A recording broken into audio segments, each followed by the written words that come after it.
Why hello and welcome back to another episode of Voice of the Rings. I'm your host and guide, Zollin Ironshield. And today we're going to do another little quick commander review. I got a new microphone, so hopefully it sounds a lot better for you guys. Hopefully there's not feedback now from the music in the background and stuff. It's pretty nice, so it definitely helps. The internal microphone on my phone is fantastic, of course, but the fact that the game sounds are playing out loud as well doesn't really help. So I have a little handheld mic now, which I'm getting a little stand for, but that'll make it a little nicer for you guys for future RiseToWar videos, a little higher quality in the vocal area, because something that bothers me is really poor audio in videos. So hopefully that is nicer for you guys, and I'll have a little stand for it soon. So today I want to go over the commander. We went over a few in the last 2 days, but I would like to talk about Gil-galad. Now, Gil-galad is someone that I saw a lot, all right, the last few seasons.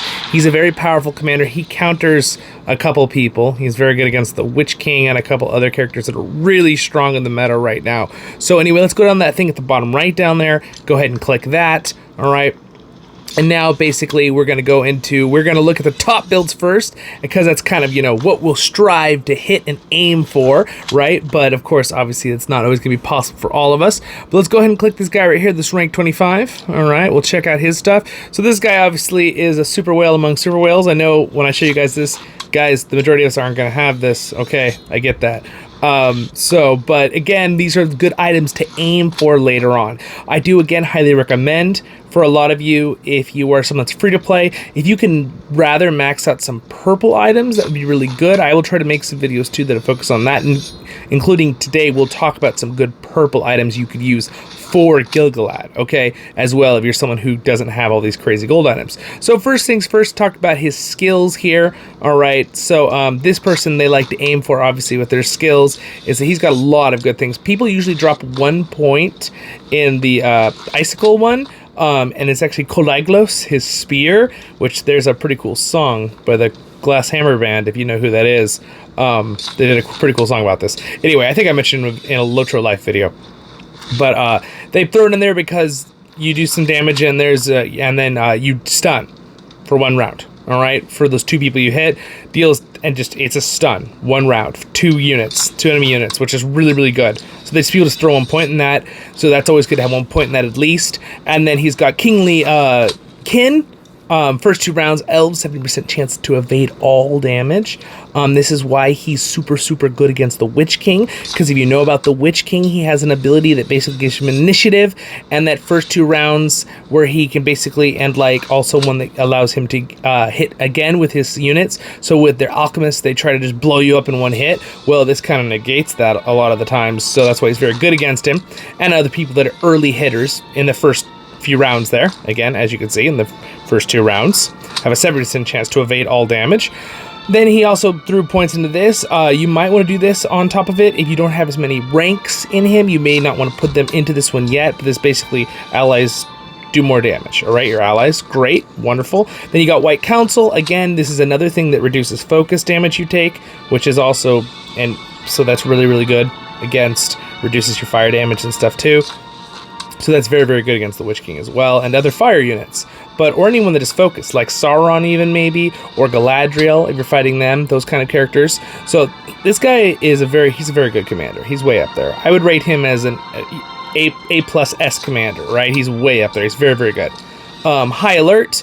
Again, there's the focus and burn damage reduction. I said that in the previous one. This one gives you a stacking reduction damage based on focus, modified on focus, the White Council, excuse me. I just always lump those together in my mind, because if you're going to go White Council, you usually are going to want to also max out High Alert, because it's so good against the burn, focus, and poison damage reduction. 50% of you have it at max there. Champion of Light, allied, you do more damage against orcs, trolls, and Uruk-hai. If you're someone fighting evil factions, this is going to be ideal for you. If you're fighting other good factions, you don't want to put points in this one, right?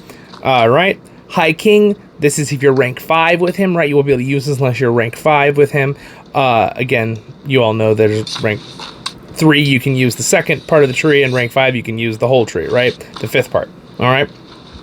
Allied Elves, or it's technically the 3rd part. Okay, let me just show you real quick, because otherwise I'm going to confuse everyone. Right, here's the tree, right? obviously I need to be here because it's funnier. So if you look right there, we have the this first part of the circle is the first tree, and then that second one here is the White Councils. When you're rank 3, you can use White Council and these abilities, and then rank 5, you can use High King, right? When you get there. Obviously, this guy is way up there. He's freaking rank 50 or whatever, so yeah. Anyway, so there's that. And then if we go back over here, all right, let's go back down into what we're looking at. So again, High King, Elves damage received reduced by 15%, which is super, super good. We have Elven HP, which is also amazing. If you max it out, you get plus 3 HP to all your elves. Look at that, and I've got really long hair. Make you all laugh. Elves, 25% to gain follow-up. Elven Leader. Follow-up is the one that allows you initiative and 2 normal attacks this round. The Witch King also has that at the beginning, but he has this for every round. There's a 25% chance his elves can hit twice, which is really, really strong. The Witch King has a super high chance to do that in the first round or 2. He can get follow-up. And then we're going to talk about the Witch King, but this guy's a really good counter to the Witch King, so I'm kind of putting it in this mini review. And then we also have Chaotic Retreat, which basically makes your enemies' defenses down. They do take more damage, okay? So this is also really, really good. So those are all really good things.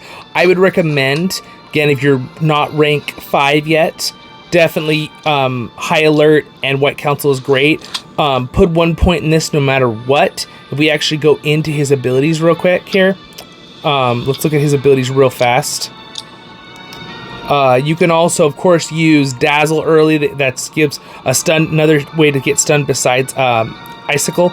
And then you can also use Piercing Blow, which just gives you Pursuit, right? Your character, your commander. This is basically for him. You deal some physical damage in Pursuit. Again, he's better at buffing his elves, but obviously he's also very good at doing a little damage himself, but not like super great. He's a leader. That's even his title. He's even actually a leader, which means he gets more troops in his army than like a warrior would, or a support unit or something like that. So yeah, he's really, really good in that way though. But now, what are his good gold items? Let's talk about those real quick. Now, ideal units. I also want to talk about that. Let's just cover that real quick. Elves, right? You just want any kind of elf unit, really. Again, a lot of people will just... This guy threw in some Bow Knights, which are elven horsemen. He threw in heralds, right? He threw in the sentinels. If you are playing Lothlorien, you could use the marsh wardens. They're really, really good. Or if you're playing Linden, you can use the Noldor shots, right? I believe that's the name of them, the unit. We also have then, of course, the Palantir of Orthanc.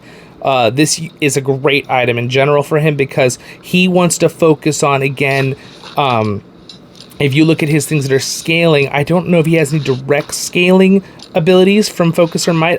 Well, White Council obviously gives Focus scaling, but and then he gets a little bit of Might scaling from the one thing. So really, he wants Focus, and he probably wants speed as well, but really you're looking for other things to buff his army. Okay, that's your goal for him. He's a leader to buff units. You got to make sure you know who are for buffing units and who are for doing damage themselves. Gimli, for example, he's all about doing the damage himself. He can buff his units a little bit, but he's mainly for doing the damage himself.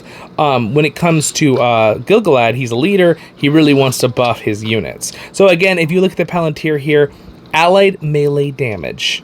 All right, so 6% increase. That's why this guy has this item. He can increase it more if he gets more Palantirs, right, to refine, but that is hard to do for a gold item like that. Again, so, and you can see what is the main stat this gives. It also gives +3 attack to your whole army. So everyone in your army, all those units get +3 attack, which a +3 is huge when you consider the groupings. +3 for each grouping of units within these groups, and a group is 100. Okay, well, it's +3. You can see the damages from 24 to 35 right there. He already is getting that bonus calculated in. That's why it's a different color. So he's getting that +3 added into those ratios. Okay. Focus. It's got lots of high focus. Again, there's almost no might on this. Again, he doesn't want might. He just wants that focus for high council. White Council, not High Council. White Council. Mixing up the two abilities. Look at that. High Alert and White Council. And the next thing is Hunter's Guide. Okay. So again, you can see units, attack, ranged, ranged units attack is increased +3. That's why he's got Bow Knights and the Sentinels, right? That, again, more damage. And the first 2 rounds against all enemies, 100% chance to inflict madness each round. Every 2 rounds. That's crazy. All your enemy units have a chance to be maddened. If you're fighting someone with this helmet, you're going to want to have that anti-madness for your troops, okay? On the horse helm. Just throwing that out there as a counter for people who are thinking about that. Again, this gives a lot of might and a lot of focus, so just a balanced item there. The Ranger Shroud. Allied units take less burn, poison, focus damage 30% with max. This guy's a max one. It's crazy. So he stacks that 30% on top of that 50 with the high alert. And that's crazy. There we go. Me mixing those 2 abilities again. Units attack range increased +3. Again, this is crazy. His bonus attack pluses are insane. He's got a ton of speed on this item. That's to help his troops and him get the initiative on things because of how good his abilities are for leading his troops. And then it gives might for the other stat. Then we got Elven White Knife. Oh my gosh, words. I'm having troubles with words right now. Units, elves, +6 attack. This is crazy, dude. So he has +6, +3 for ranged. +3 from ranged, and +3. So that means his melee is getting +9, and his ranger getting +12 attack. That is crazy. Look at this range right now. Look at that. 40. That is crazy. All right. That's so good. And then also he has down here, elf units get +12% damage. So now not only is he increasing the flat numbers, now he's increasing the percent of how much they do in damage. Absolutely crazy. And he just has that for those. Might is fine too, but again, he doesn't really care too much about might, but he has that for those other 2 things, is obviously the reason. So now that we've talked about that, let me give you a last rundown. If you're a free-to-play player and you really only have purple items, because again, you might have some of those gold items, and if you do, go ahead and use them. That's great, that's fine. But the big problem is you don't want to use those gold items if you only can enhance them once, so like 1 star and maybe 1 refine. They're just not going to be as good as a maxed out purple item with refines, okay? So what would I recommend? You need to look for things that buff your army, your attack, definitely elf attack, and maybe does some other stuff to help your elves. So I would recommend, just off the top of my head, you could always go for one of these elven bows, which would be really good on him. So if you look at their abilities in here and look at their special abilities, you could go for Elves Strength plus 9% damage. Elven damage, that's kind of like that gold item, not quite as strong, but if you have it maxed out, it can be that strong. I mean, it can be pretty close. It also, when you have it fully upgraded, I believe it'll increase the attack. I think it's also +3 for ranged attack there when you increase it all the way up. So that would be a great weapon for him to use. A secondary purple item you could max out is you could look for, I believe it is the, I'm going to find the one that I actually use on one of my characters. One of these could be very good. Right here, the Cutlass could be very good. It unfortunately doesn't give focus, so it might not be the best one, but it does give attack, +3 attack to your army, so that could be helpful. It gives speed, and then allied melee units deal more damage. Again, another just buffing the army as much as you can. But that would be a replacement, obviously, to the bow. So the bow would probably be one of the best ones because of speed. But if you also wanted to look for one that gave focus, I believe the Carver gives focus. Men and Elves. So this one could also be a really good one to use, the Carver, because it gives focus instead, right? And then you could also look for the best ability on them, which I believe the best ability for them on the Carver would probably be to use... Flay could be good. You're not really going to be using men, so you don't want to do men's strength with him. Or the smite. But again, probably not as good as the bow would be with that +9% damage you have maxed out. Now, another good item you could do is you could use something like this, the Quilted Armor, full armored purple. It's going to give you focus, speed, and then reduction in focus damage received. You need that. Also, another good item could be something like this, gives your army defense. Unfortunately, it only gives might for their stat, but you could use Shroud on it, or even more importantly, if you're fighting Witch Kings, you could use the fire protection, -60% fire reduction, and that would kind of stack with the High Alert and White Council to protect your troops. So those are the two I would recommend. You could also use one of these scale mail that give focus and find the one that buffs your army, damage reduction for your army. that could also work if that's what you have. And then I would highly recommend Wizard's Fireworks for your accessory. That range damage right there with it maxed out, it gives all focus and attack. So this is the ideal purple item for him, I would assume, from my knowledge of the game. For you guys, this is the ideal purple item. So I would use this one for his accessory. So we have a weapon, we have a chest piece, we have an accessory, and then you kind of want for your helmet, I would recommend probably this one if I can get to it.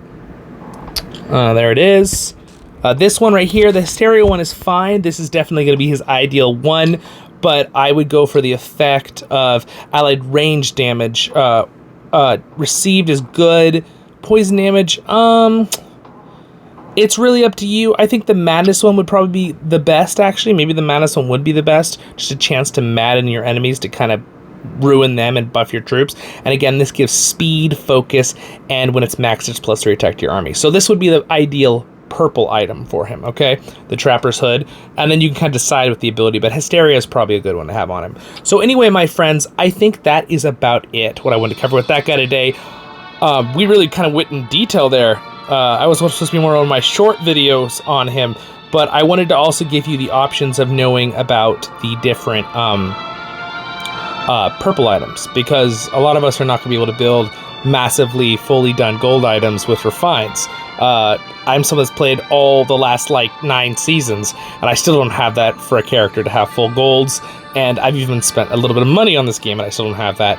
But even for free-to-play players, you could definitely, after a few seasons, have a full setup purple item set, all full refined, I would assume, after about maybe 4 seasons. As long as you're getting on daily and doing that free roll and stuff, that is possible. And then build a good character around that, because purple items are still very good. So anyway, I hope that helps you out. Have a great day. Thank you to my Patreons, and I'll see you all in the next episodes of Voice of the Rings. Barukazad, Kuzad menu. Stay happy, my friends. See ya.